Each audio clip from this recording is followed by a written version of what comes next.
so kind, you forget to be clever.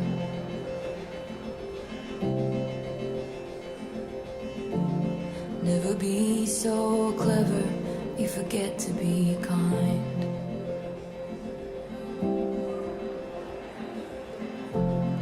And if I didn't know better, I think you were talking to me now. If I didn't know better, I think you were still around. What died didn't stay dead. What died didn't stay dead. You're alive in my head. What died didn't stay dead. What died didn't stay dead. You're alive, so alive. Never be so polite, you forget your power.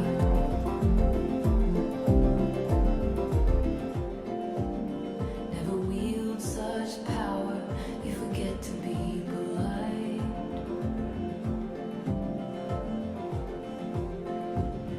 And if I didn't know better, I think you were listening to me now. If I didn't know better, I think you were still around.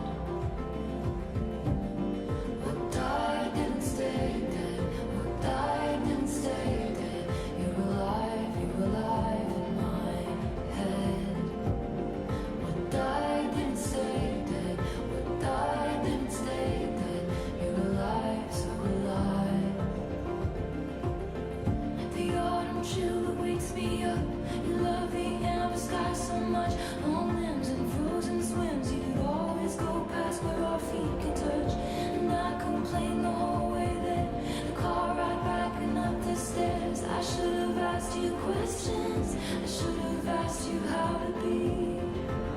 Asked you to write it down for me. Should have kept every grocery store receipt, 'cause every scrap of you would be taken from me. Watched as you signed your name, Marjorie. All your closets of backlog dreams, and how you left them all to me. What died didn't stay dead. What died didn't stay dead. You're alive in my head. What died didn't stay dead. What died didn't stay dead. You're alive, so alive. And if I didn't know better, I think you were singing to me now. If I didn't know better, I think you were still around. I know better, but I still feel you all around. I know better, but you're still around.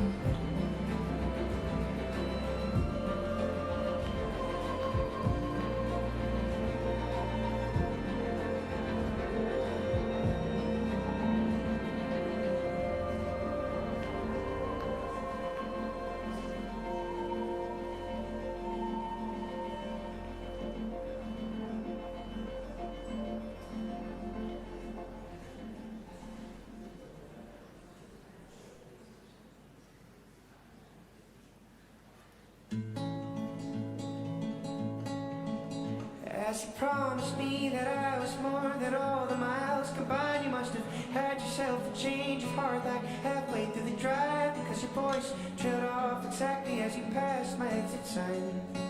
Kept on driving straight and left our future to the right. Now I am stuck between my anger and the blame that I can't face. Memories or something, even smoking weed does not replace. And I am terrified of weather, cause I see you when it rains.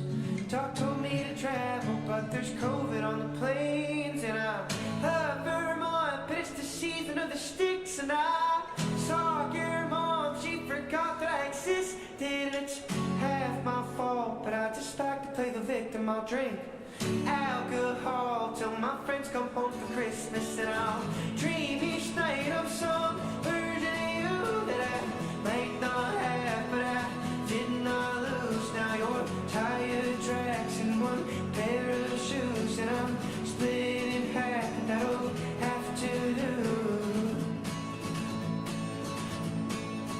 So I thought that if I piled something good and all my bad, that I could cancel out the darkness I inherited from Dad. No, I am no longer funny, cause I miss the way you laugh. You once called me forever, now you still can't call me back. And I love Vermont, but it's the season of the sticks. And I saw your mom, she forgot that I existed. And it's half my fault, but I just like to play the victim. I'll drink alcohol till my friends come home for Christmas, and I'll dream each night of some version of you that I might not have, but I did not lose. Now your tired tracks and one pair of shoes, and I'm split in half, and I don't have to do. Oh, they don't have to. My other half was you. I hope this pain just passing through, but I doubt it. I love Vermont, but it's the season of the sticks, and I saw your mom, she forgot that I existed, and it's half my fault, but I just like to play the victim. I'll drink alcohol till my friends come home for Christmas, and I'll dream each night of some version of you that I might not have, but I did not lose. Now your tired tracks and one pair of shoes, and I'm split in half. That'll have to do, have to do.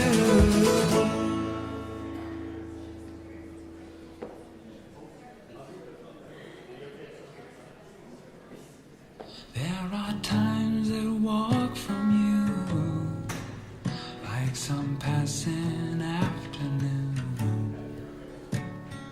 Summer warm, the open window of her honeymoon, and she chose a yard to burn, but the ground remembers her. Wooden spoons, her children stir her bougainvillea blooms. There are things that drift away like our endless numbered days. Autumn blue, the quilt right off the perfect bed she made, and she's chosen to believe in the hymns her mother sings. Sunday pulls his children from their piles of fallen leaves. There are sailing ships that pass on our bodies in the grass. Springtime calls her children till she lets them go at last, and she's chosen where to be, though she's lost her wedding ring. Somewhere near her misplaced jar of bougainvillea seeds, there are things we can't recall, blind as night that finds us all. Winter tugs her children in her fragile china dolls, but my hands remember hers, rolling round the shaded fern. Naked arms are secrets still, like songs I never learned. There are names across the sea, only now I do believe. Sometimes where the windows close, you sit and think of me. she'll mend his tattered clothes, and they'll kiss as if they know. Her baby sleeps in all our bones, so scared to be alone.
For you,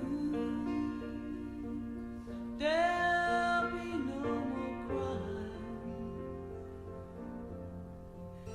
For you, the sun will be shining, and I feel that when I'm with you, it's alright.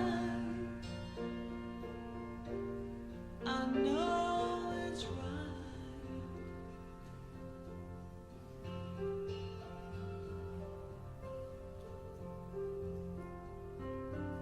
To you, I'll give it. To you, I'll never be cold.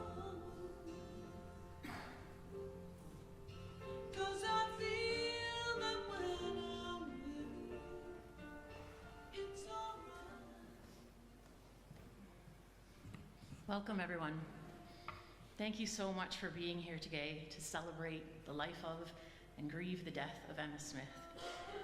My name's Chris, and it is my honor to help guide this ceremony space. At the core of Emma's being was her love for connecting and being with people. She had a way of making everyone she talked to feel welcomed and heard, beaming her smile at them, listening intently and giving them all of her attention. She loved nothing more than to bring people she loved together in one place, whether it was hosting her family and friends on Dufferin Street, or her annual trip to Blue Skies Music Festival that was about the music, sure, but it was mostly about being together with friends and Mike's family from the Ottawa area. Her backyard was her sanctuary, where she loved to host people, and she always knew just how to set the space to make it beautiful, inviting, and the ideal backdrop for new memories to be made. Emma began creating a strong community when she worked at the Attic and then through the Meridian Coffee House here in Guelph. She continued to meet and build her strong community through her connections, through her businesses of Simple Home Solutions, and then in real estate with her niece, Allison. Each person in this room has stories. I have my own too. 20 years ago, I came to Guelph as a university student, and I got to know Emma, Jackie, and Bill when I was staff at the Attic clothing store for a few years. So I felt the way that when Emma gave you her attention and smiled that big, bold smile, you really did feel like the only person in the room. That's how welcoming she was. With this many connections, it's impossible for a service like this to represent all of our stories. Today we will be holding a handful of leaves in our hand compared to the full and tall tree that was Emma's life. We gather to create space to celebrate and to grieve. We gather to share the stories that make you smile and laugh when you think of her. And we also gather to cry to express our sadness. We grieve that she's gone. We honor who she was. Those of you joining us online or watching the recording later, thank you for being here. I know there are people joining us from far and wide, including Lily, Emma's niece, joining us from France, and Meg, Emma's cousin, joining us from California, along with her family, Pat, Greg, and Roar, Mike's mom. Granny Carol will also see this video later this week. Although we miss that we can't be here in person to share a laugh or a hug, it's important and valuable that you're here. This difficult step into vulnerability and the disorientation of loss is made just a bit easier when we go there together. You are a community in grief, feeling the weight of this loss. Each of you knew Emma in a different way, so your experience of grief will be unique. Give yourself permission to feel all that you're feeling. Death is an expected part of life, and it's still so difficult when someone you care about or who cares about you so deeply is gone. It's normal to maybe be angry because it doesn't make sense, it doesn't feel fair. It's normal to sometimes feel overwhelmed and kind of numb, like you can't feel anything at all. It's okay to cry 1 minute and then laugh the next because you're remembering a funny story about Emma. The reality is that you will always miss her. You'll miss that you can't keep laughing with her, can't go on any new adventures, can't turn up at gatherings where she's welcoming you with her open arms. And with compassionate attention, you can learn to walk with your grief by your side, to find ways to honor and remember her. When I sat down with Emma's family and asked how Emma inspired them, more than a couple of people told me she was brave. Emma faced any fears head on. She also loved adventures, loved having fun, and wasn't afraid to jump into things with a fake it till you make it attitude. That sense of adventure saw her and a friend travel Europe together, and her and Mike spent 5 months traveling in Europe and in India. It's the kind of gumption that she called on when she ran her businesses and made her way in this world. Emma's children, Beatrice, Ewan, and Sophie, were her joy and her world. She was endlessly dedicated to them and fostered their passions in many ways. The strength of her love fostered their resilience and their adaptability. To continue some of the stories, I'd like to invite Sophie up to share. Yeah, take your time.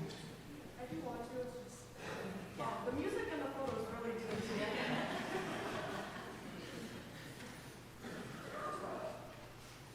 Right. So much. Oh wow. Awesome. Okay.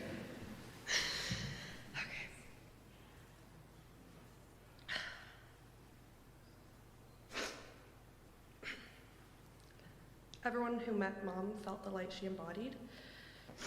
She found peace in her mind without anxiety and fear. In her own words, she said, "She didn't just wake up like this." She wasn't referring to the way she looked, rather the way she felt. Every day, Mom made a conscious decision to be happy and face the day with a positive attitude. This wasn't just in the last few years, but this has been the focus of her adult life. Mom believed it was important to find happiness, finding what lights your fire, and how to find calm in the present when things get hard. I hope I can find that calm and love in my heart in memory of my mom. I want to say a big thank you to my dad and my aunts Jackie and Sarah that were there for everything my mom needed at the end. The hard moments were very hard. When they could, they found joy. Thank you to the rest of my family for your support every day. Grateful isn't a good enough word for how I feel about you in my life. Thank you to our incredible community for the kind words, food, donations of time and money. Everything you have given us makes life a little easier. Most importantly, it's what Mom would have hoped to have given us if she were here.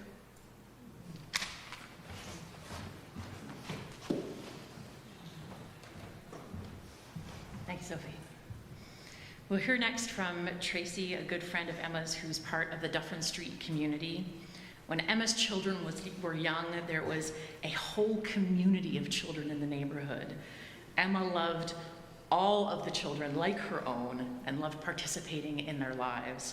Her love continued as she followed what they were doing, their accomplishments as the year went on, always supporting them in whatever way they could. Tracy, or Christy, who's speaking on behalf.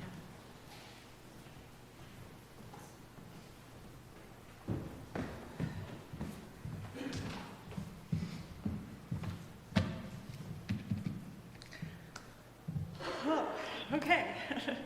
Hi, I'm Tracy, a friend of Emma's, and I'm just going to take a second here. Hi. I've been asked to write a little something about Dufferin Street, and I have to admit I'm a little surprised to find myself up here, in part because I do not like public speaking. I'm actually terrified right now. So, Emma and I would often talk about branching out beyond our comfort zones, and so that's what I'm doing. Also, if Emma were here, she'd give me a little nudge, and she'd say, "Hey babe, you got this." Because that's what she did. She lifted us up, and she always wanted to see us succeed. So, in that spirit, I'm going to ask a favor of you all. If on the count of 3, you would say to me, "Hey babe, you got this." I think that's going to help me get through the rest of it. Okay, 1, 2, 3. Hey, you got this. Okay.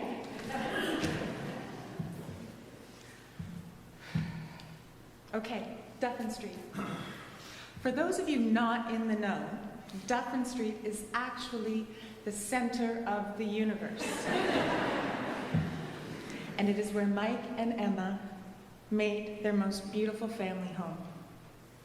And if Dufferin Street was the center of the universe, then Emma was our sun, around which we thrived and we grew, in whom with we dreamt and believed and built, and with whom we laughed and we lived.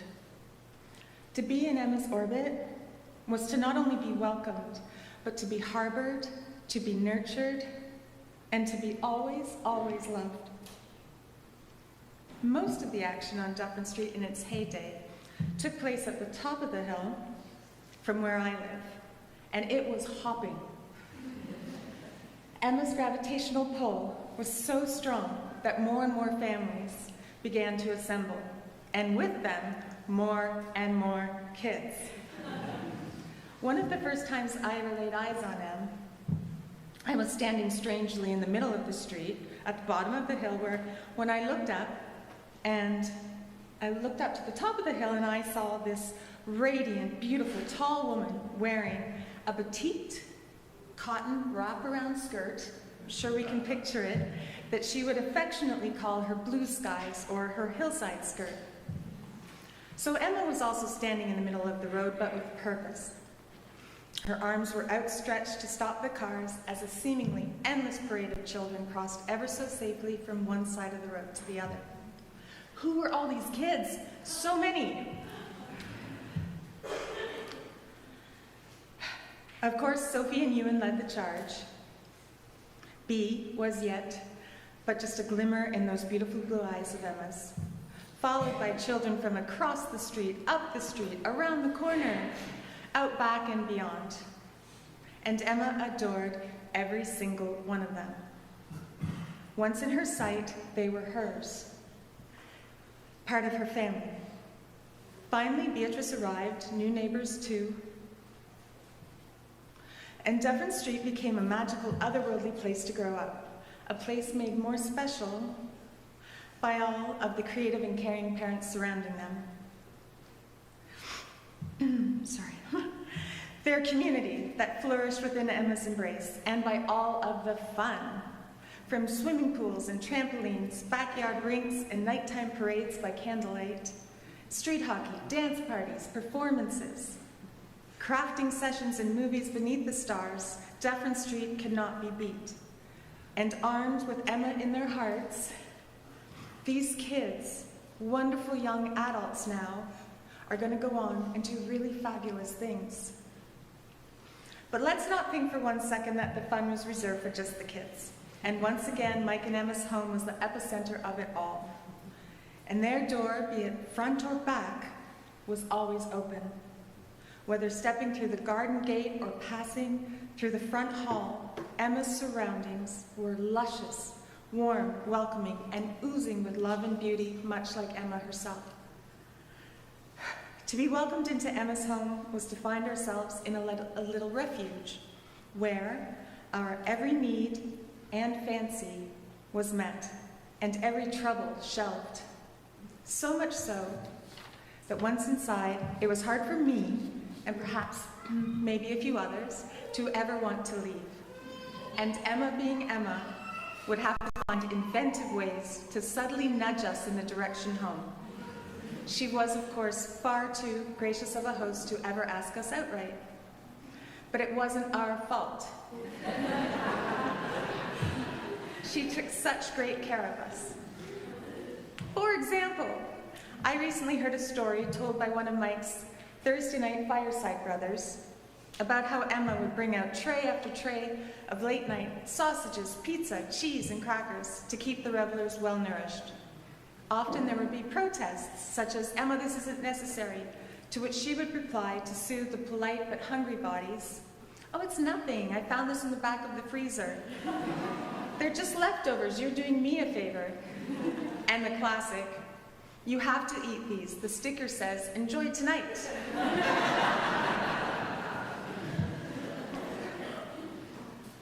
One of Emma's favorite things was to bring people together, young and old alike.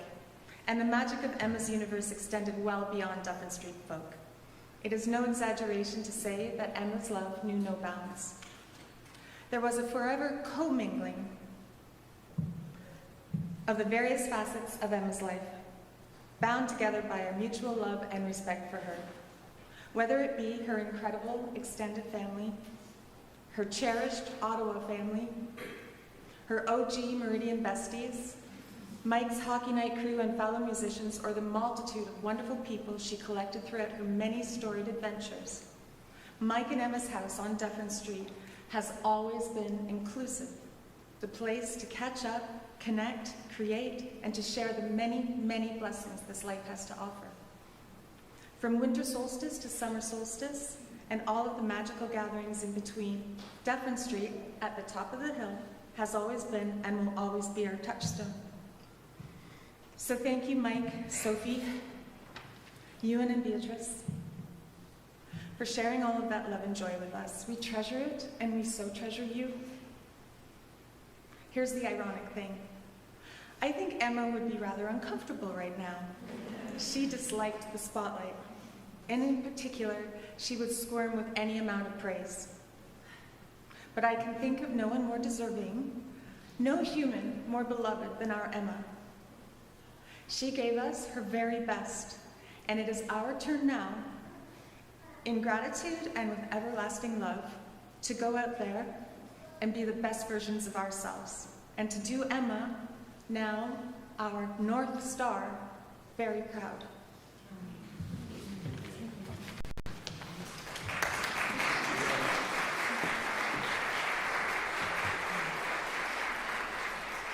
Thank you, Tracy, for sharing all those joyful memories. To honor the light that Emma was, we'll pause and listen to a musical tribute by Guelph artist and friend of Emma and Mike's, Nick Crane.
coming on Christmas and cutting down trees, putting up reindeer, singing songs of joy and peace. I wish I had a river I could skate away on.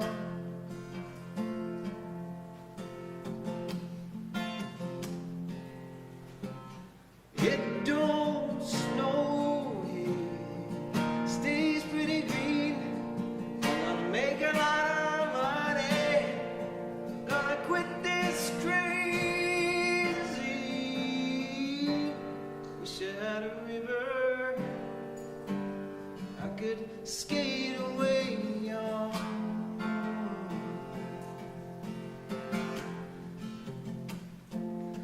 Oh, wish I had a river so long I would teach my feet to fly.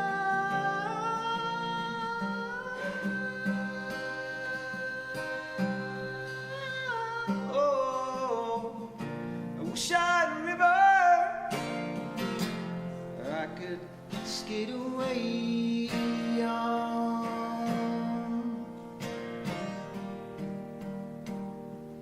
I'll make my baby cry.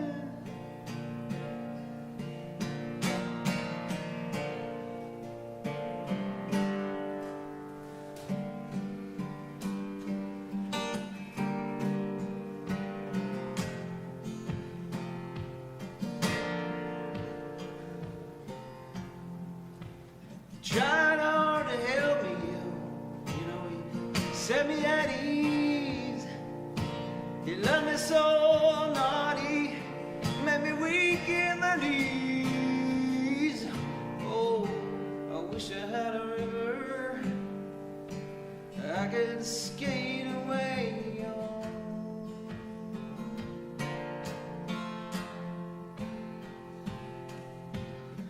So hard to handle, yet I'm selfish and I'm sad.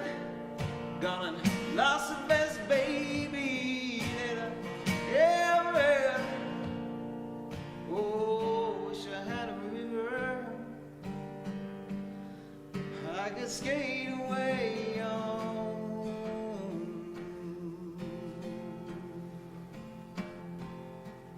Oh, wish I had a river so long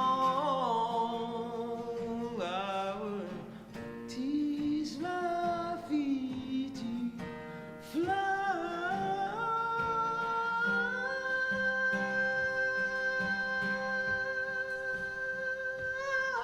Oh, I wish I had a river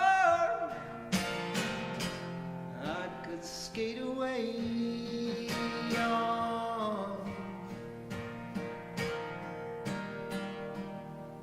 I made my baby say goodbye. Ooh.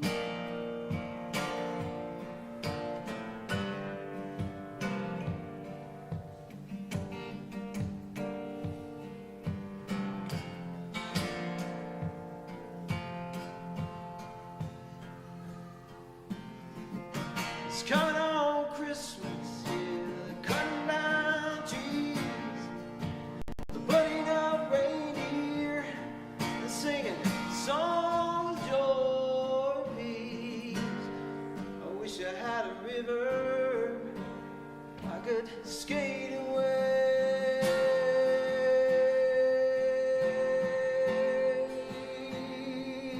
Oh.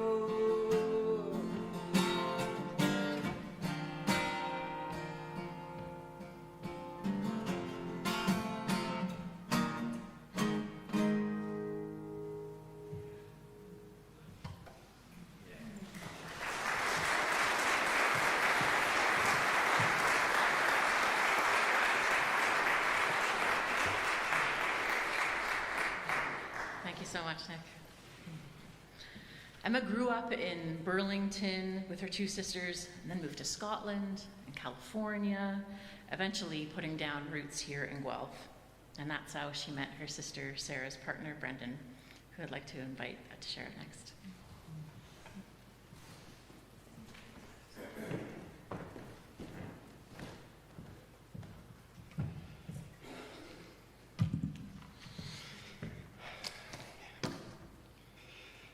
Emma was the best, wasn't she? Yeah. It's so beautiful for you all to be here, but it's really not surprising because Emma lived a life in community. And as you've heard, she loved the world and she walked through it with deep care and kindness. Small and large kindnesses that sent ripples out into the world.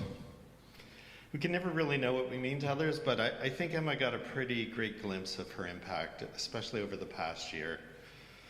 And one of her many gifts is that we get to swim in the ocean of love that she created for all of us. Over the past couple months, I've been hanging out with my beautiful family. Thanks, Sarah. I don't know how I got so lucky. Sharing beautiful stories and just connecting, and they'd asked me to come speak. And I've just been stopped pretty much daily in the community by people who just wanted to tell me about Emma and how much she means to them and how she made them feel. And it's been a really remarkable gift to hear how much she's loved and cherished and the legacy that she's left behind. Even folks that had no idea knew her shared stories with me. This past week, I went to get those memorial cards printed, and the woman, Sid, working there, she was like, "Oh my gosh, that's your sister-in-law?" And she just couldn't stop gushing about it, and she brought her sister out and started telling her about Emma and Mike and the world that Emma created and all her downtown love. And as I said, I've been asking the family how they would describe Emma and what she meant to them. And many of the same words, as you can imagine, kept coming up. Kind, brave, thoughtful, fabulous, genuine, vibrant, gracious, loving, funny, radiant. So I'm going to kind of expand on some of these themes, and I'm going to share some words that some of the family have shared with me. The most overwhelming thing that I've heard is that Emma made everyone feel seen and loved. We've all felt Emma's kindness, and I'm sure most of us, if not everyone in this room, feels that Emma is our person. And you know what? She was. Somehow she had that capacity and huge giving heart to hold all of us in it. Jaden shared with me that Emma always had the incredible ability to uplift. She made me feel so loved and supported no matter what. With Emma, you always felt like the most special person in the room. And her sweet hubby, my nephew Ian, said, Emma was so beautiful inside and out. She had a way about her that made time stop and fly by at the same time. I loved talking to her because she always had the right thing to say, the right advice to give, the right perspective, and had love as her foundation. I can't think of a time I wasn't laughing or smiling when she was around. I so look forward to every chance I got to see her because I felt like we had this special bond and connection, but I'm sure everyone would say that about her because she was just that kind of person to make everyone feel seen and important. And then I was reminiscing and I said, I hear her voice saying, hey, or hey, darling. And when she would arrive at our back door, probably most every day for some reason or other, and but especially on the kids' birthdays, her and Jackie would show up with flowers and gifts, and Emma's joy and the energy she shone on the kids has always made them feel so special and important. Emma was loving. Emma was a helper, and she was always on the move. She was up early and going. She never stopped. It was always amazing to all of us. If she wasn't driving her kids and their friends to the mall or dance or school or wherever, she was dropping off food or flowers and running errands for people. She was selfless and tireless, and she just loved being of service. She helped people in tough situations and did it with joy and kindness and zero judgment. If you needed her, she was there. A friend shared a story with us about when Emma helped her. This person was a bit apprehensive about dealing with the state of their basement. And Emma said to her, "It's okay, honey. Everyone needs someone to hold their hand when they face difficult things. I'm here for you." Our cousin Meg from California said, "I've loved every minute with Emma, every visit she had to California, every visit I had to Guelph. In particular, I remember her moving me into my college dorm. Not only was she helpful, but she was so interested and she wanted to share in the whole experience with me." Emma was so vibrant and fun and funny. She could crack you up. She lit up every room she walked into and every party she went into. When she arrived, you knew the party had really started. She was a great storyteller, but also a great listener. Some people want to be the center of attention, but Emma just knew what the room and her friends needed. She lifted the room, but would also find moments to connect with each of us. Here's some more family shares. Emma had such an impact in bringing people together to celebrate the beauty of life. She always made family get-togethers important and special. She was such an amazing storyteller, and she had such a gift at capturing a room.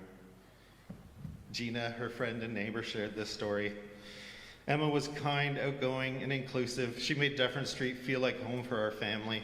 She regularly fed every kid in the neighborhood. There's a theme we keep coming across. And she had an open door policy, and that was literal, as you heard too. Her doors were never locked.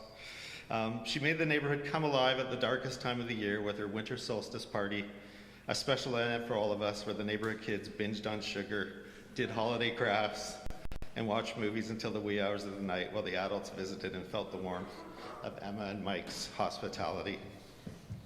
I think what you've heard and you'll continue to hear today was Emma was fabulous. Emma had many iconic looks. One of the classics was the bun on top of her head era.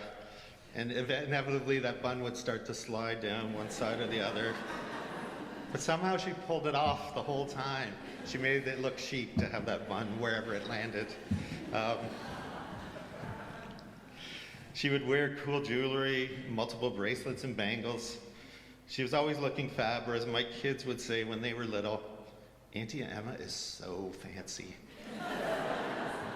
They would climb on her lap, playing with and trying on her jewelry, and just staring at her beautiful face.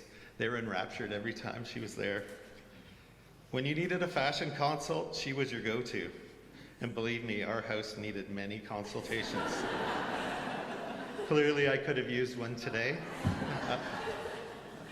Last week was the Oscars, and that was always a highlight each year. I was lucky enough to get to spend most of the Oscars with Jackie and Emma and Sarah. We would gather, get a little dressed up, and watch the red carpet before we'd settle down for the show for gossip and drinks. One year, the three of us even went to the Toronto International Film Festival for a premiere, and that was a pretty special day for all of us. Every day, Emma brought style and grace into our lives. But even when she was styling, she was always ready to lend a hand. I had so many memories of Emma all dressed up, rolling up her shirt sleeves and her beautiful blouse, putting on her yellow rubber gloves, and helping to clean up after family parties. And here's another little story from Gina. She shared, when Eleanor was 6 or 7, she dressed up as Emma for Halloween.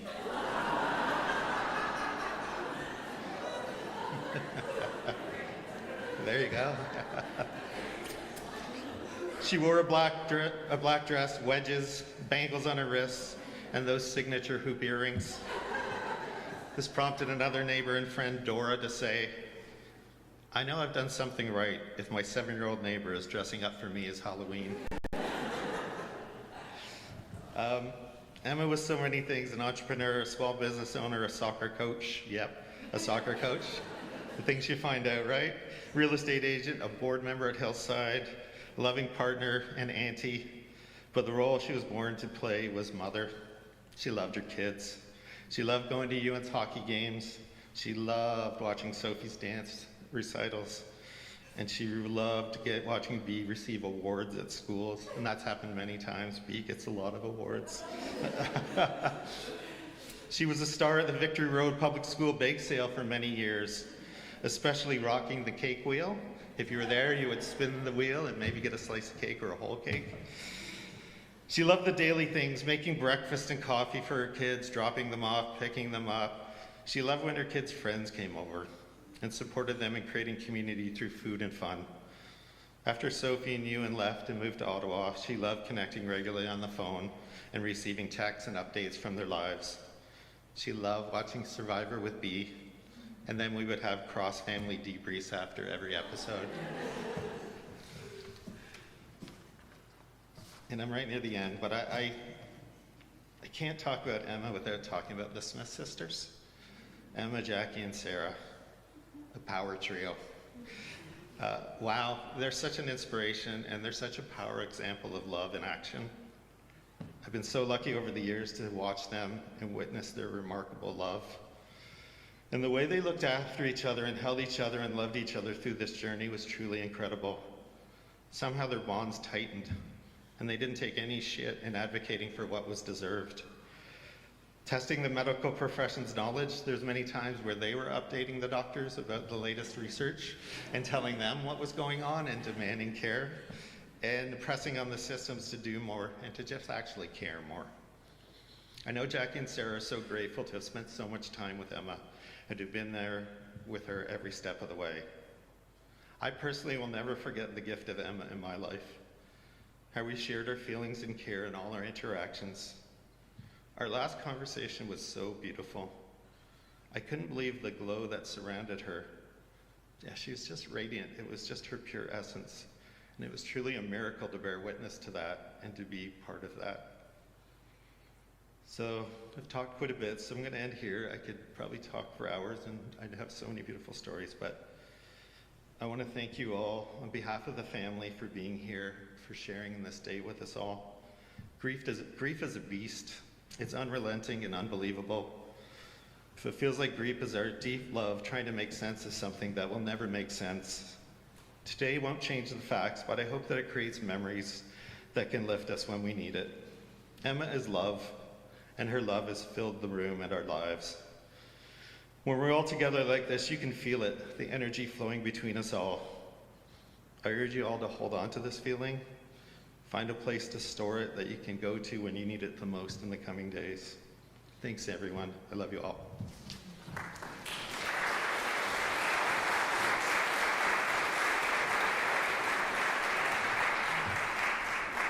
Thank you, Brendan, for those reflections and weaving in so many other people's voices and stories. Yeah.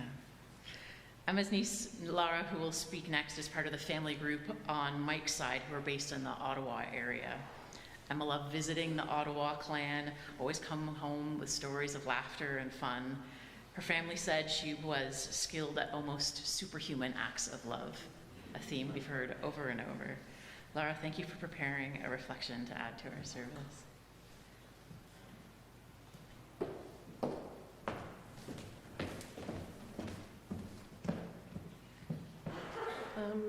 Thank you so much. I have that same nervous energy talking, and I keep hearing Emma's voice saying, "You'll be fabulous, darling."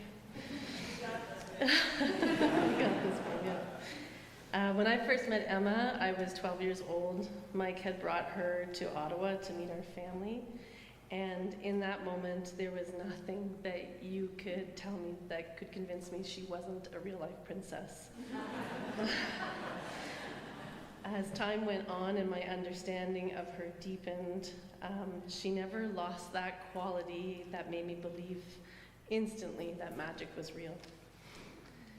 To know Emma was to know a kind of love and connection like none other, a beacon of kindness. She was ready to extend a helping hand, bejeweled in bangles, of course, and offer a listening ear to those who sought comfort in her love and her wisdom.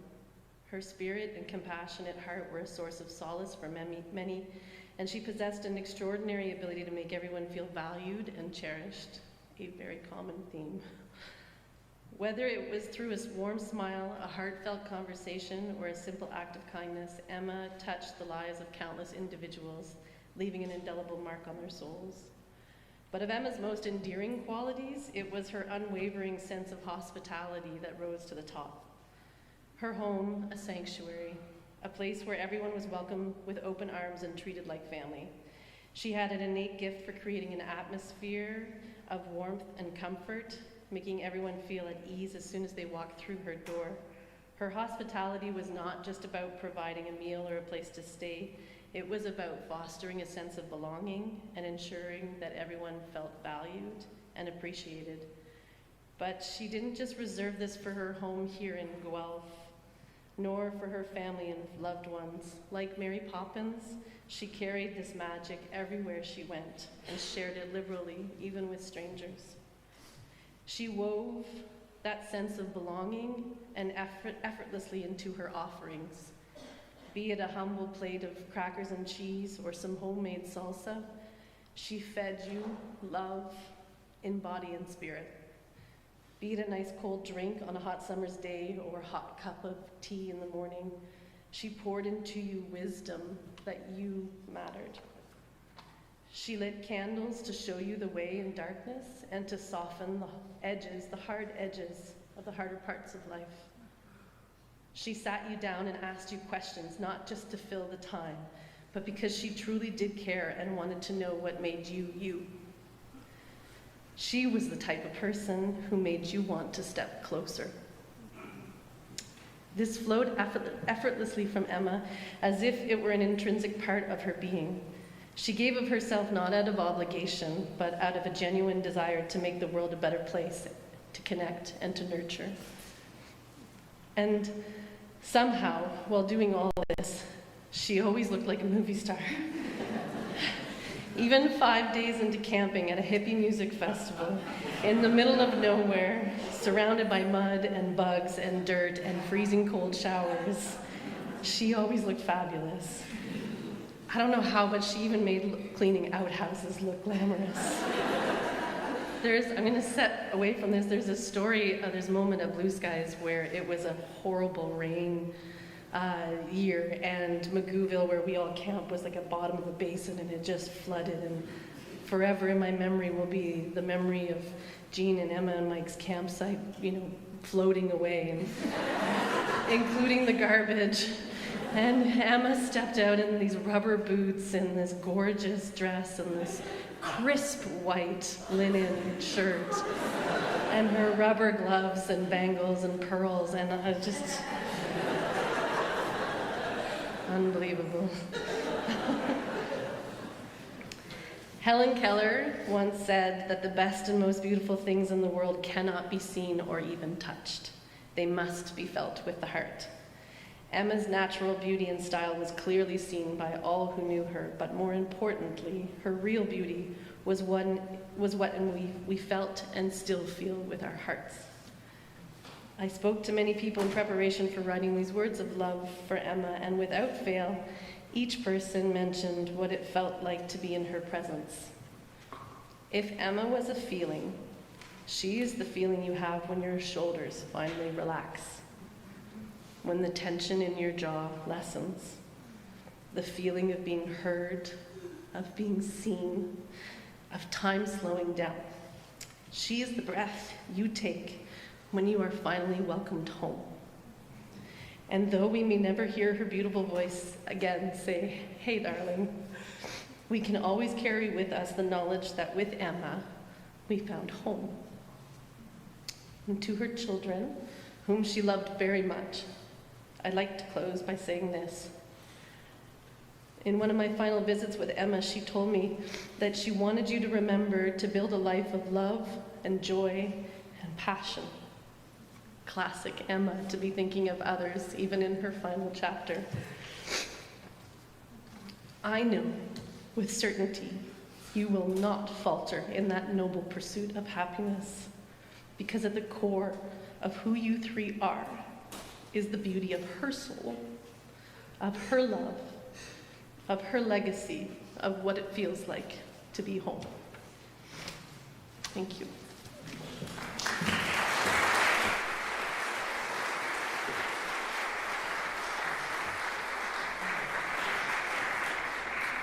Thanks, Lara. I appreciate you sharing some of what inspired you from Emma. I'd like to invite now for a second song, Nick Crane, as requested by Mike. Use again this moment to soak in the photos, sit with your feelings, breathe, feel the ground beneath you.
out what you recall.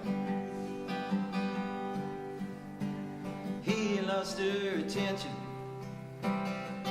not so as you mentioned, but just didn't seem to try much anymore. I got interested, she got arrested, fighting with the demons in the park. But June was into August, and August and the hardest days we spent well into the night. Times like this, you ask yourself, is it just me? Does anybody else feel the way I do?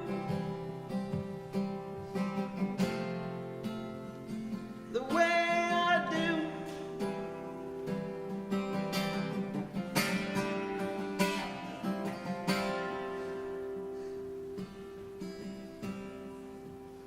She bounced around with Eddie, but she knew she wasn't ready. You can't give away what you don't own. And that time at the fairground, she let her hair down so everyone could see how she had grown. Times like this, you ask yourself, is it just me? Does anybody else feel the way I do? Feel the way I do. Everything new under the sun. I don't care if it's been done.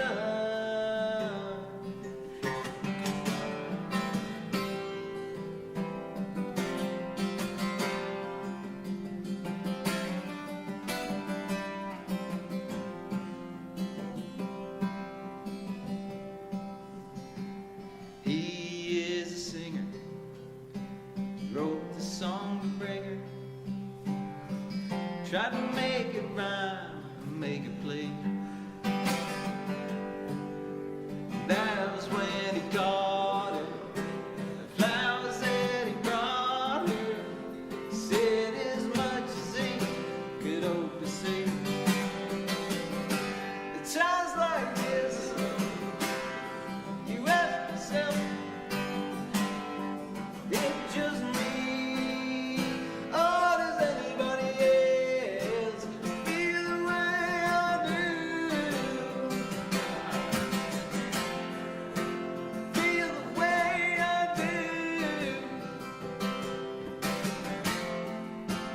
Feel the way I do. Feel the way I do.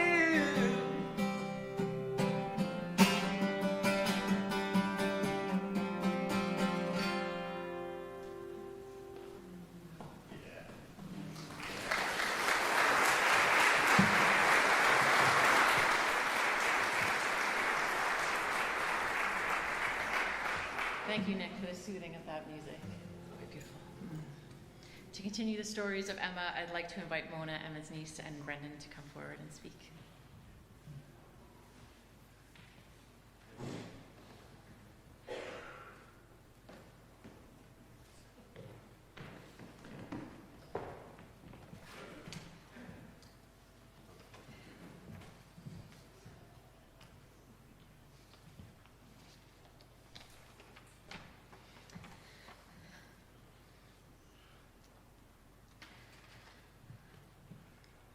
My aunt was the most incredible person. She had this way of making you feel so important and loved whenever you were around her. She had this shining kindness that was just always radiating. Since I was a kid, I would admire the way she carried herself with this fabulous confidence and absolutely incredible outfits, hair, jewelry. I am so incredibly grateful that I had the time with her that I did, and that I was able to grow up and be raised by her and her love. Having the three sisters is like having three moms. They were always together, and there was not a single day that would go by that I wouldn't get in the car or get home from school and my mom was on the phone with one of them talking about their day, what they had for lunch. They were always together. It's like having three moms. Emma was at every single one of my birthdays, concerts, shows, graduations, just cheering me on.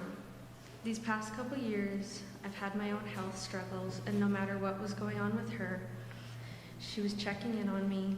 She was bringing me food like her bean salad and sending me love and taking care of me while she was going through so much. She is the strongest person I've ever met. She told me that she will always be with me on her last night while she held my hand.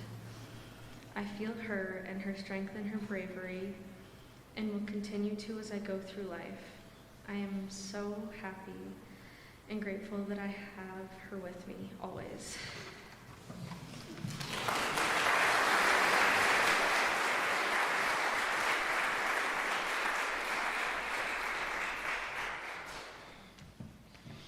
I'm back.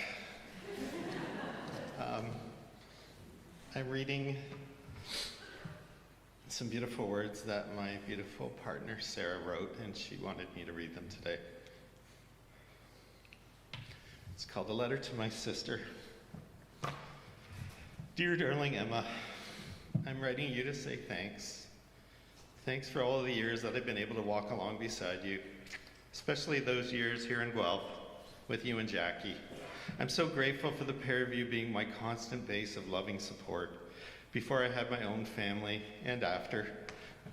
You two lived much of your days together, working together, doing errands together, and working out together. I'm so grateful for your companionship, support, and all the laughs. You and Jackie looked after me when I first became a mom. You always showed up at the right time with a vegan lasagna in hand and rock Mona while I stuffed my face. When people were bugging me because I hadn't named her yet, I have a bit of that too. I can take some of that. In the midst of postpartum loss of breast milk, you told them, leave her alone. She's got bigger fish to fry. And you always had my back. 3 years later, we would give birth 6 months apart, both attending and helping at each other's births, along with Jackie, of course. You taught me amazing lessons in parenting. One important one, everything changes. If you've had a bad night, don't worry, it'll change. Similarly, if you've had a good night, it too will change. Don't hold on, be ready for the change. I love this lesson as it taught me to accept the transience of what was happening and to enjoy watching the beauty of life unfold. This lesson I live with each day in parenting and also in the rest of my life. And it was a central theme in the beautiful letter that Ken Hood wrote to you as you were preparing for your transition from this world. You also taught me another amazing lesson, this time about parenting teens. You told me that their behavior has nothing to do with me and don't take anything personally. And of course, there's the everlasting lesson, when in doubt, love them up. Do you remember the weird times we had when we were kids? The time we were playing catch with Mom's cigarette packet in the back seat as she drove? Or maybe we were whipping at each other, I can't quite recall. But I do remember the look of fear we both had as the packet flew out of the window. Or going camping in Dad's '67 Mustang with no air conditioning was a humid endeavor with little space. I just want to say I'm sorry for piling all the sleeping bags and blankets on top of you when you fell asleep. You would wake up very disoriented and sweaty. I remember your love of cash registers. Each birthday, you would get a new, fancier version. You loved your final cash register with the digital calculator and the money and the change. I remember when you woke me up early to play store, and I just rolled over, but you would entice me by offering, "You can be the cashier."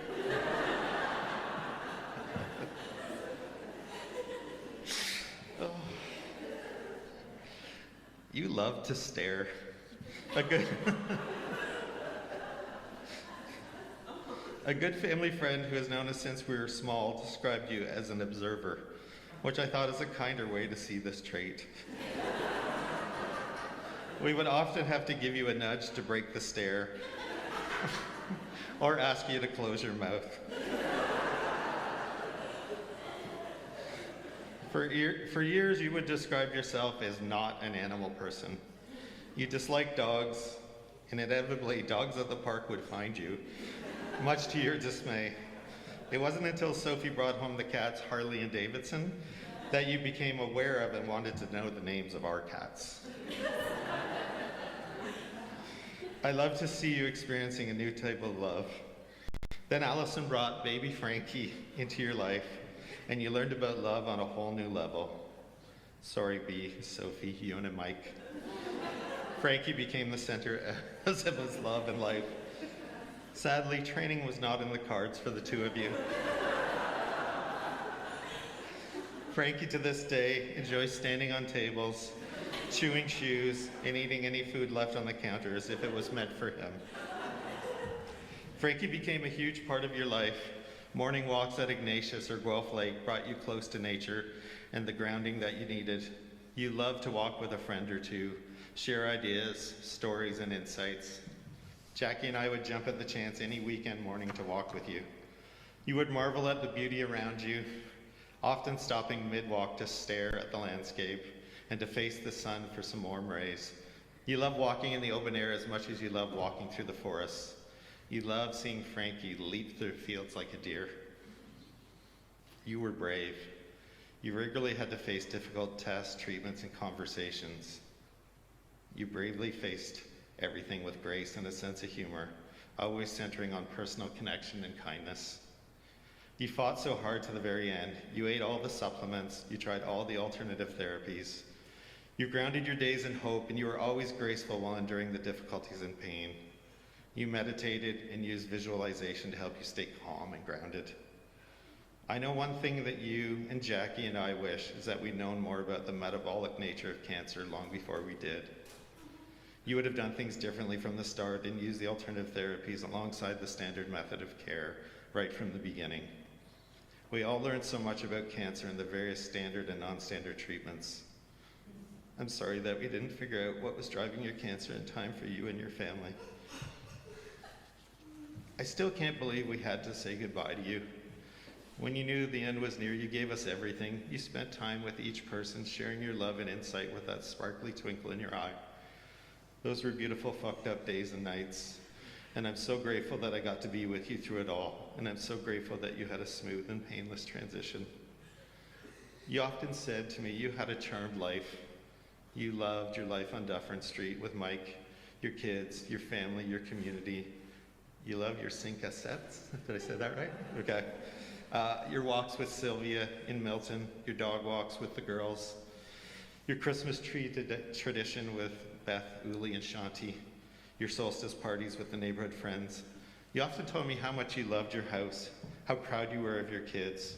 You loved your backyard oasis in the summer, your pool and your beautiful garden.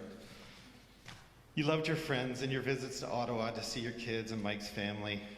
You loved your work with Allison. You loved spending each day with Allie, laughing and supporting each other as good partners and the best of friends do. Most of all, you loved having your health. You loved waking up in the morning and completing a million things before coming home to make a meal for the family. The hardest part was that as your body failed you, you had less ability to support others. So you had a new lesson to face and learn, that of relying on others. And again, you did this so gracefully and with such beauty, wit, and charm. You're always a joy to be around. You were so kind and thoughtful, not only with Mike, Sophie, Jackie, and myself, but also with the nurses and the doctors at every visit. You've taught Jackie and I so many lessons that we're still digesting and acknowledging. My kids too. They tell me all the time how much they learn from you. You were everything that I was not. Stylish, socially comfortable, incredibly punctual, and tall. Made even taller by your heels. I love how different we were, as it gave us ways we could support each other. Thanks also for the gift of your children. They're a part of you, and being with them brings me closer to you. B was your bracelet, always on your arm. You and your beautiful boy, and Sophie, your constant connection. Thanks also for the gift of getting to know Mike more and to see the beauty of the two of you close up. I can't seem to wrap this letter up, and I think it's because it's just the beginning of many years of me talking to you like this, in this way. And then Sarah found this last little piece that didn't fit into a letter to her sister, but she wanted me to share. It's hard to address the hole that's been left by Emma's absence. Emma was the center of so many of our lives, and we find ourselves still reeling. Some of us love to hear the condolences, as it brings Emma closer to us. This is me, and me. While others find they need quiet and no public acknowledgement, as the pain's too much to bear when facing the grief head on. I know that we will get through this, that we will find some form of healing, but I do feel like there's a radiance and a loving force field that's been lost. I know from my science background that energy is neither created nor destroyed, rather it changes form. I felt Emma's love and care in the food and many gifts that arrived from the community. I feel Emma's love when her friends hold us in their company and share their love with us. Until we figure out how to navigate this new normal, I want to say thanks so much to the community, to all of you for holding us in your heart and for helping us get through the days and being there to share your memories of Emma in all her many beautiful forms.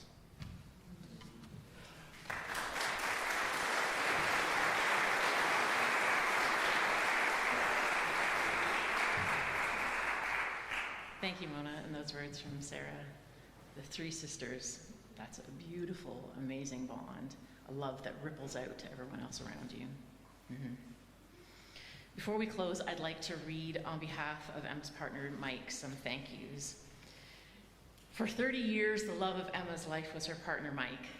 They were introduced through friends, and then Mike mustered up the courage to come into the attic and ask Emma out. Years later, he still had the small attic clothing tag that Emma had used to write down her number for him. The two of them were a strong team, and with Emma's strong vision and plan and Mike's ability to make it happen, they built a life they loved with their three children. Together they have decades of memories, adventure, and love that they shared. Mike and the family are immensely grateful for the outpouring of support from the community they've received. And to acknowledge some of that support, I have Mike's words.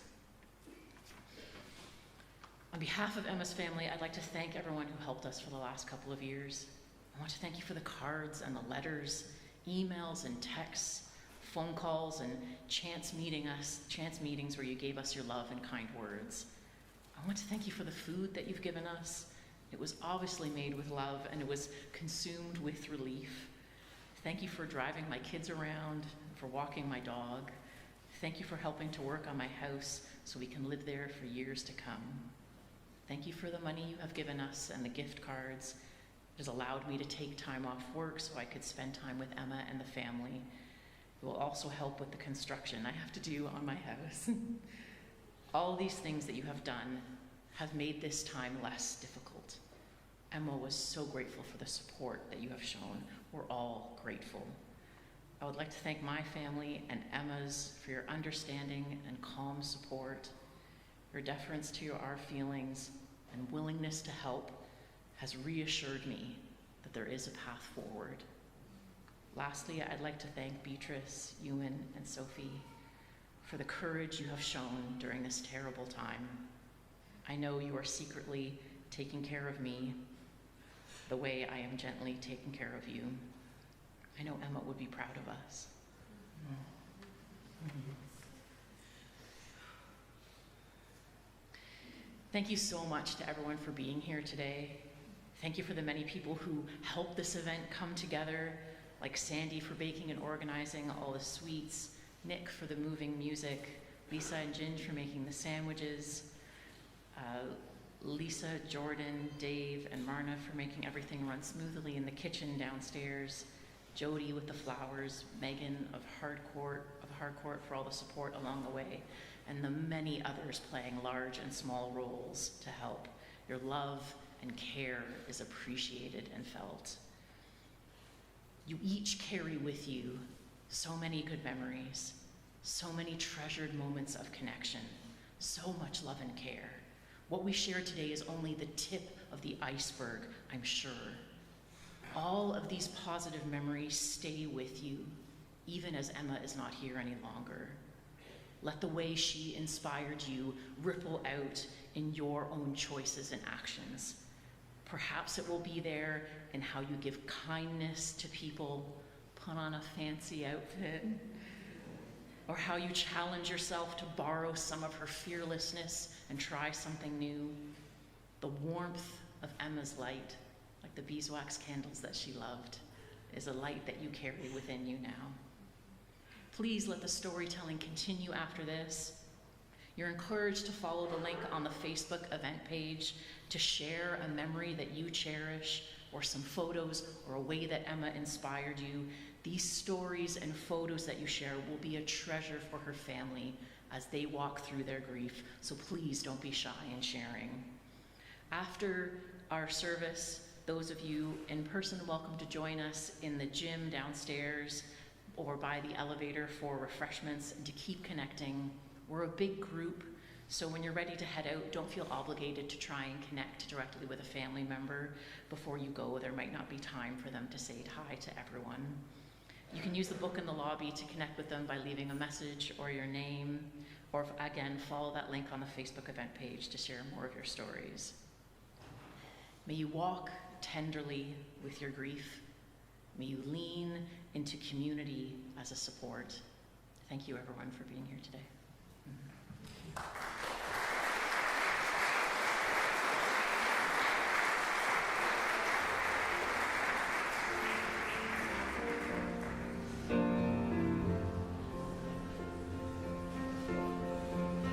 For you, there'll be no more crying. For you, the sun will be shining, and I feel that when I'm with you, it's alright. I know it's right.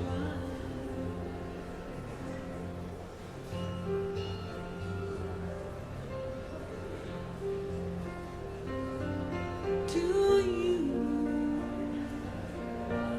I'll give a word. To you, I'll never be cold. 'Cause I feel that when I'm with you, it's alright. I know it's right.